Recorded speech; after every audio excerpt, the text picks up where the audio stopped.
Peoples जनता party के members के लिए आपने कॉन्स्टिट्यूशन क्लब में स्पेस जाने के लिए लेटर लिखा है? नहीं, आपने मेरा लेटर देखा?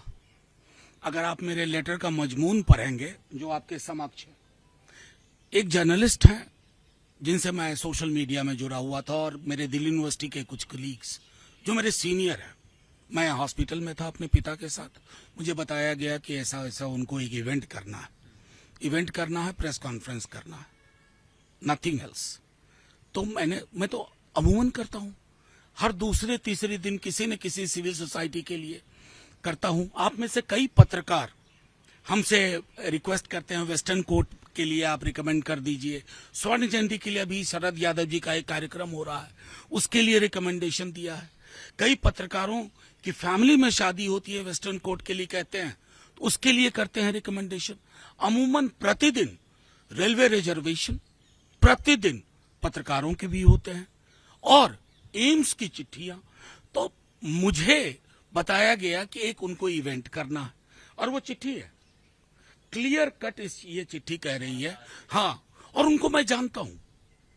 मुझे उसके बाद जब शाम को विजुअल्स आते हैं तब मुझे पता चलता है और मैं देख रहा हूं कि कई मीडिया के साथी बिना फैक्ट्स को वेरीफाई किए, बिना इस चिट्ठी के कंटेंट पे नजर डाले हुए मोटिव एट्रीब्यूट कर रहे हैं। मैं क्या ही कह सकता हूं, लेकिन यह स्पष्ट है कि सार्वजनिक जीवन में अगर आप कॉन्स्टिट्यूशन क्लब का ही अगर मेरे पुराने रिकॉर्ड्स देख लीजिए तो कितने ही सिविल सोसाइटी के ऑर्गेनाइजेशन है, rickshaw pullers, auto drivers, domestic workers, मैं सबके लिए करता रहता हूं।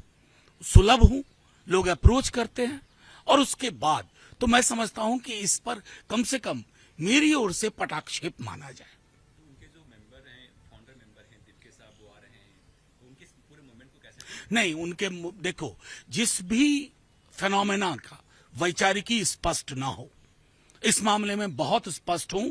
जो 12-13 में आंदोलन हुआ था उस वक्त भी मैंने लिखा था कि इस तरह के आंदोलन जिसकी वैचारिकी स्पष्ट ना हो उसके बारे में टिप्पणी नहीं।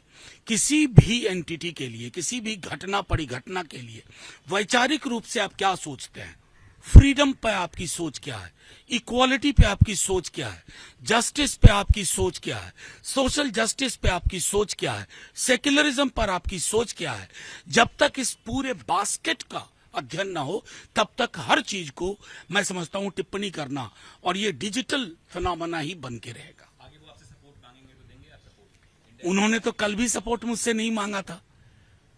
कम से कम इतना तो हुआ कि अब आगे कोई मुझसे अप्रोच करेगा कि मुझे स्पेस चाहिए तो मैं तहकीकात कर लूंगा किस बात के लिए चाहिए। नहीं, देखिए, अब ये चीज इस आजाद मुल्क में इतना चीज रहने दीजिए। उन्होंने मुझको अप्रोच किया, मुझसे चिट्ठी ली, उसके बाद उन्होंने वहां प्रोग्राम किया। Was it anti constitutional? तो वो अपनी उनके और हमारी एजेंसीज के बीच का मामला।